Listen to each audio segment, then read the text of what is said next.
For me, leadership is about trust. It's about connecting with people. It's about being relatable. And it also kind of ties back to something that you said. There's never anything that I would ask my team to do that I wouldn't do myself. Leadership is everywhere. In our work, in our family, in our community. We see leaders by their actions. We know their legacy. This podcast is about leaders, people just like you, doing amazing things every day. I hope these stories inspire you, they motivate you, and they fuel your leadership legacy. My name is Vicki Guy. Welcome to Ignite. You know, life will sometimes throw you a curveball, and unfortunately, none of us has a crystal ball to look at what might happen next. Sometimes the fear of the unknown can just stop us in our tracks. And sometimes when we're living in the unexpected, we're actually surprised at how we can cope. Today, our guest, Dyann Lundberg, has faced several unexpected situations, from having a special needs child to working in a challenging environment. Dyann is a corporate training director in the pharmaceutical industry and shares with us how she works through the unexpected. We'll be right back after this short break to talk to Dyann. Are you a career changer or a budding tech pro who's looking to start their career in IT? I'm Wes Bryan, and along with my fellow IT Pro TV edutainer Cherokee Boos, we've just shot a new show just for you. Each week, we'll dive into topics to help you launch your career in tech. Watch how to get started in IT on YouTube now. Just head to youtube.com/IT Pro TV to watch, and look for new episodes every Saturday at 9 a.m. U.S. Eastern Time. Hi, and welcome back to Ignite. We are here today with Dyann Lundberg. She is the corporate training director for a large national pharmaceutical company. Dyann, welcome to Ignite. Thank you. Thanks for having me, Vicki. Happy to be here. Thank you so much. You know, Ignite is all about stories about people that just do cool things in their work and in their lives that demonstrate leadership. And you and I spoke a little bit about that before we talked today. And I know that you have had a lot of experiences throughout your life, both in work and in your personal life, that you've been faced with some perhaps challenges, and you have been able to demonstrate leadership to kind of push through some of those challenges. So what would you say is the biggest challenge you've faced so far? It's a great question, and it's more on the personal side, but I think it has really shaped me as a leader in my adult life. In ways that never would have happened had this incident or situation not come about within my life. And so it's personal, but I'm happy to share it because I think there was just some great learnings. And again, it's helped to shape me as a leader. When I was pregnant with my second child, it's about 20 weeks along, it's about halfway through. Found out that it was a boy, which is wonderful. My first child is a daughter, so I had one of each. But I also found out that he had trisomy 21, which is Down syndrome. And so, this is something that, you as a healthy person that exercises and takes good care of myself, my husband does as well. We just didn't expect something like that. And going through, getting news like that, I really boiled it down to fear of the unknown. And I think when you recognize fear in your life, whether it's your personal life or your career or making choices within your career or choices within your personal life, fear can paralyze you. And I really was able to say to myself, this is fear, but it's fear that of the unknown. There's things about this I just don't understand. I don't know. Hadn't spent a lot of time in my life with anyone that had Down syndrome or really known anyone that around our circle in a kind of a smaller town that had Down syndrome. And so, through that, I focused on the unknown part because I figured if I could take care of the unknown part, that probably would alleviate the fear. And so I began to read a lot about trisomy 21. So many great stories and books over the history of our country and people through the 50s and 60s and 70s and what that looked like. In addition to that, I reached out to others, a lot of resources to be had, a lot of partnerships, a lot of conversations with parents that was able to help me understand, what to expect, and give me the education I needed as a mom, and certainly as my husband and I needed as a married couple to move through this. And I'm happy to say that I wouldn't change it for the world now. I've been able to be a resource to others in the way that many were to me during this situation. And I'm happy to say that my son will be 15 years old on Sunday. Oh, great. So happy birthday. Yeah, that's to right. him. He's a freshman in high school. He's just a delight and is just full of joy. The other thing that taught me from a leadership perspective is to really focus on people's strengths. If I sit down and think about his future and I worry about his weaknesses and the things that he can't do, that's not helping him, and it's certainly not helping me. And as a mom and as a leader, as I think about people that I work with or people that are on my team, focusing on people's strengths really to me is where it's at. Now that doesn't give people a kitchen pass to not execute and in the workplace and make sure they're doing what's expected of them. But man, when you can really focus on what gets people up in the morning, what really gets them going, and what those strengths are, and understand that everyone has different talents and gifts that need to be shared, and when they are, you really can do something special. So that situation taught me to really focus on people's strengths and certainly to find joy in every situation, because that's all that my son is just joy all the time. I love it. I love it. Which is awesome. Dyann, I want to go back a little bit. You just gave us a lot of great information, but I want to rewind just a minute, because in the very beginning you said, I had fear of the unknown, right? And I think that a lot of people work through situations, and fear, especially of the unknown, can definitely, like you said, paralyze you. Yep. What filled that unknown? What were you experiencing when you were having that fear? Can you verbalize for us, like, what did it feel like? What did it do to your thoughts? Like, what was it? Yeah, so I think at the onset it was denial. It was like, how I don't understand this. I didn't expect this. I'm healthy and he's healthy, and wait, what? It almost stops you in your tracks, and it was scary. Scary, not that we couldn't handle it, but just not knowing health issues that could arise, and really what to expect, not only through the rest of the pregnancy, but when he was born. What did we need to what do we need to be ready for, right? So for me, it was doing everything we could from a health perspective to make sure that we knew and were as prepared as we could be when he was born to know what was next. But really it was talking to other parents and creating those trusting relationships where you sort of went from denial, just utter fear, not sure where to go with this, to it's going to be okay. And it was a journey. It certainly didn't happen overnight. I think the other part of that was our faith.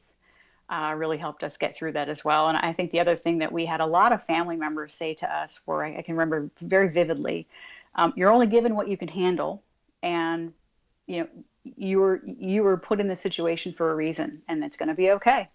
So I hope that answers your question. But yeah, it was an interesting time. And again, it really, as I looked at it and I tried to dissect where I was, it was fear of the unknown. And now I can recognize that so much better based on that situation, whether it's a work situation or a personal situation. It's just right there. And I think, when people can recognize that and work through it, it sure helps you move through that situation a lot better. You said that some advice was, you only get what you can handle, right? And I know I've said that to people before, and people have said that to me. And I don't know why I say that to people now, because when people say that to me, sometimes it makes me mad. Like, you don't understand what I'm going through, kind of thing. I know, right? But it is very true, right? You are stronger than what you sometimes think, especially when you're put into situations when you are afraid of the unknown. So through that experience, you said that your daughter is older, right? So she is. How did she respond? I think she was 6 years old at the time when he was born. And she didn't bat an eye. It was just, this is my brother and he's awesome and let's move along. And I think that we've really kind of taken that mantra, if you will, and have lived that way. I think you look across, if all kids have issues, right? All kids, struggle at different times. I remember my daughter was 13. Whew, that was fun. I think all kids have issues, and she just really saw past anything that didn't just make him an awesome brother, right? Mm-hmm. So, and now they're inseparable, and she's a huge part of his life and will be for the rest of his life for sure. Yeah. So, yeah. yeah.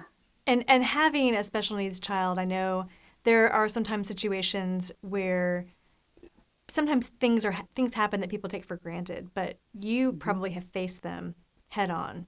Can you think of any situation where you may have thought differently about you may have thought differently about something, and then with your son, you realize I need to change the way that I'm thinking about how to work through it or approach it, or any situation? Yeah, it's probably just a theory, if you will, and it was early on in his life, as he was developing, and obviously slower to develop than other kids.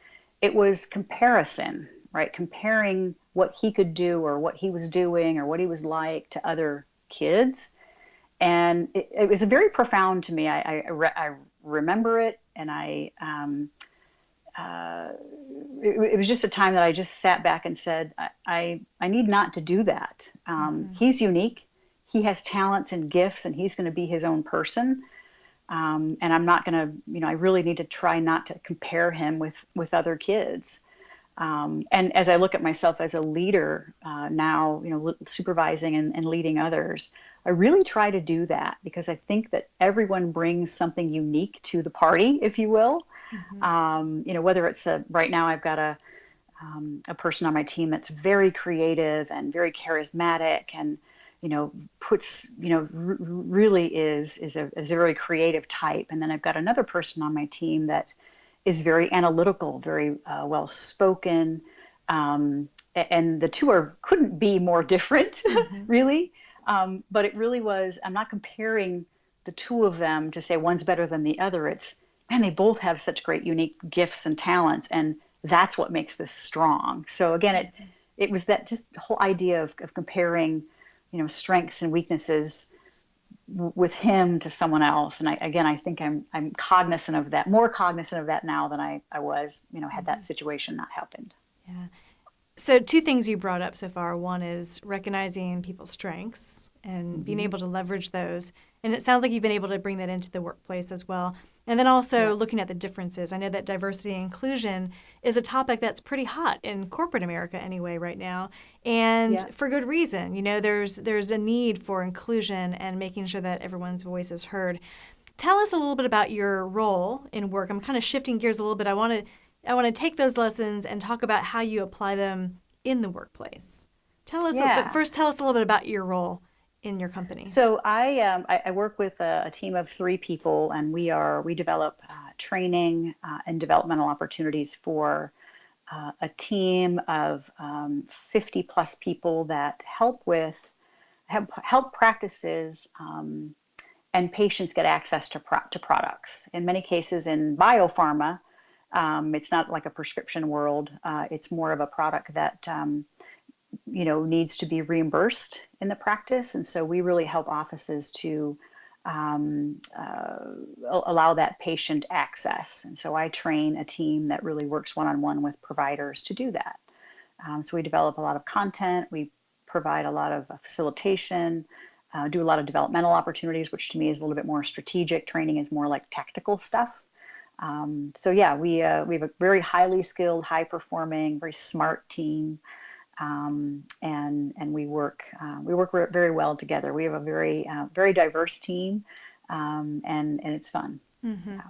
Yeah, and it sounds like your team is really crucial in having that interaction with clients and perhaps even patients at times. I would imagine getting access, like you mentioned, to sometimes I don't know exactly what they are, and we don't want to share those today, but sometimes changing someone's life, right? And having a huge impact on their quality of life as well. Yeah.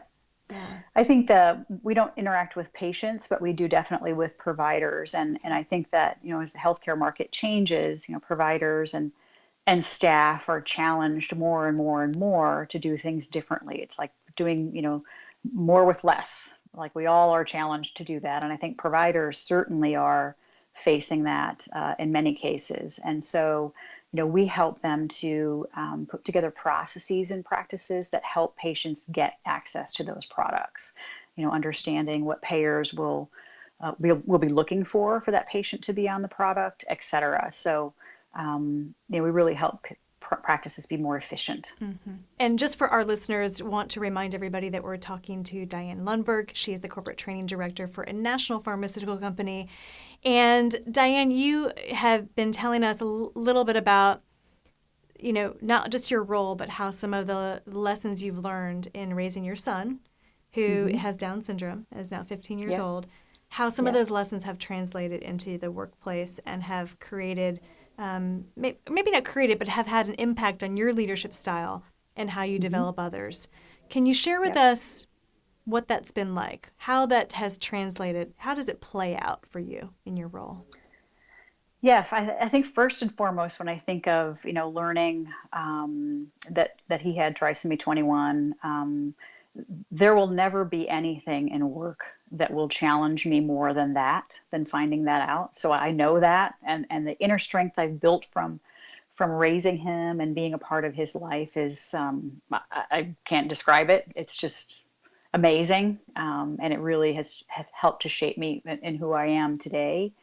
Some of the other things that I think about when I, thinking about raising a special needs child is something that my mom taught me years ago, and that is, always treat people how you want to be treated. And I see that a lot in interactions that he has with other kids, whether they have Down syndrome or a disability or not. It's just it's something that's very profound and very important to me. It also has helped very much shape me as a leader. The other thing that I was, taught at a young age was nothing's impossible. Like you can do anything if you're willing to set a goal, put in the work, and really set your sights on something. And so again, as I'm raising him, I come at it with that same type of self-leadership, right? Nothing's impossible. What do you want to do? And so, those are a couple examples of things that I continually learned from him and certainly have throughout his 15 years so far. Yeah. When you say it shaped your leadership style, right, and that there's nothing that you can't do because you have raised a son who has special needs, and I'm sure the experiences that go along with that are more challenging than anything, like you said, that you could have faced at work, probably. But is that how you would describe your leadership style, or how would you describe it? It's a great question. I think leading self is where leadership starts. And for me, that is, how am I showing up when I'm interacting with others, whether they're, on my team or someone that I'm collaborating with cross-functionally. For me, leadership is about trust. It's about connecting with people. It's about being relatable. And it also kind of ties back to something that you said. There's never anything that I would ask my team to do that I wouldn't do myself. And those few things have really helped to shape my leadership style. I think I try to create an environment where people really are able to learn and grow and really enjoy what they do and be part of something special. And I think that you proactively as a leader can do that. You just have to come at it the right way for you. And for me, it's connection, it's relatability, it's trust, and it's, making sure they know that I'd go through a wall first for them, and really creating that sense of community around us. Mm-hmm. And knowing ourselves, you mentioned that to start with, right, is the first step. And I do a lot of leadership development myself. I do a lot of research on leadership in general, and over and over and over and over again, I learn and am reminded and am reinforced by that fact that it does start with us. We have to truly understand what we're made of, what makes us tick, what makes us strong. And certainly you've been challenged to figure that out. So I know it probably is felt in your team as well. How do you take that then and translate that into developing others? And in your role as the corporate training director, you said that you do some facilitation, you probably do some coaching, you develop others to help them be more successful in their role. What are some of the things that you've been able to do to make that happen? Yeah, it's, I really try to focus on what in the moment are we working on, right? So it's, what are we trying to solve for? What does the end goal look like? And then in the moment, tactically, what are we charged with doing? And so a lot of times around development for me is very situational.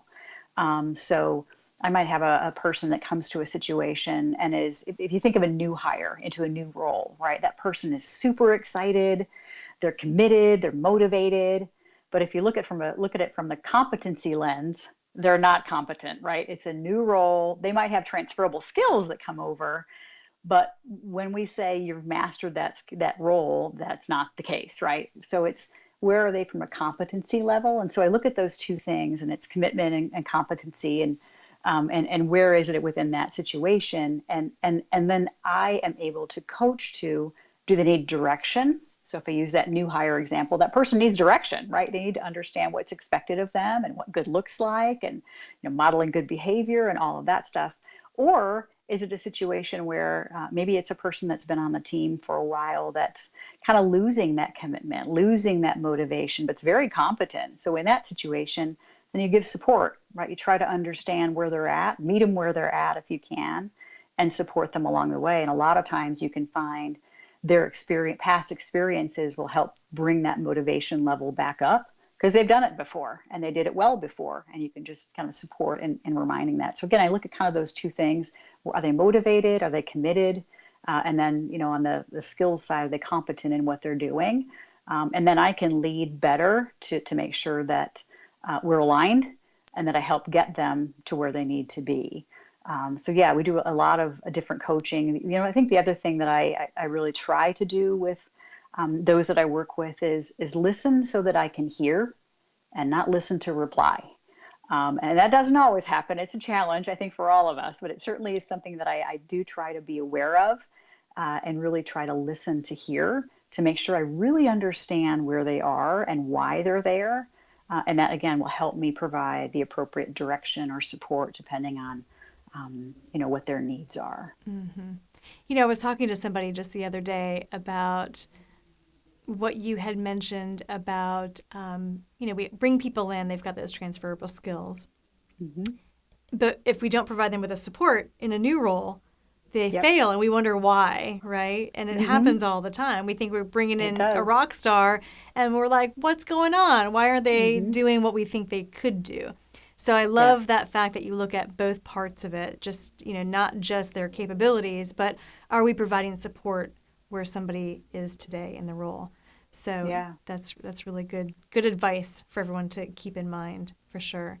So if you were talking to somebody who wanted to, grow in their profession, maybe not necessarily take a leadership role, but be more of a leadership presence where they are, what would be one or two things that you would share with them on how to build their leadership capability and how to really take those transferable skills and make them great to lean on their strengths, as you mentioned earlier?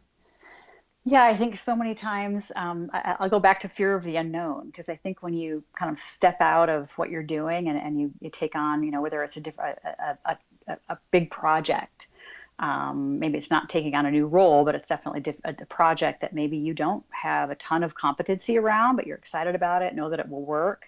And so again, I think it's just looking at, where are you in the moment and what do you need to kind of get yourself there? But I think a lot of it is taking that step and saying, I can proactively go do this. And I'll share a story because I loved this and I think about it a lot.